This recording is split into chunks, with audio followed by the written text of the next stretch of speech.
पूर्णपणे काय म्हणणार, पहिला रेषा मारायची, त्यानंतर परत काय करणार, आडवी रेषा. आता पहिला कोणीकडे लिहिणार सांगा बघू, काय लिहिणार, 32 लिहिला का 32? 32 लिहिल्यानंतर मला सांगा 3 आणि 2 खुल्या पाढीमध्ये 2च्या पाढीमध्ये आहेत का? 2च्या पाढीमध्ये 2 आहे का नाही? आहे ना.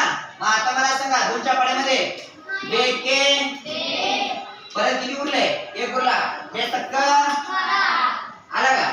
त्यानंतर परत काय करणार, परत 2 गेला, 2च्या पाढीमध्ये 16 आहे ना, किती क्रमांकला आहे, 8व्या क्रमांकला.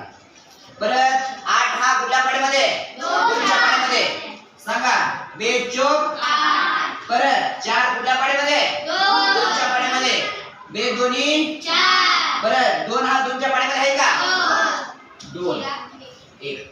मग आता इथं मला सांगितलं काय काय येणार सांगा बघू. पहिला 2 गुणिले 2 गुणिले 2 गुणिले 2 गुणिले 2 झालं का? अशा पद्धतीने आपल्याला काय करायचं आहे, तयार करायचा आहे, सोडवायचं आहे. पुढचं घ्या.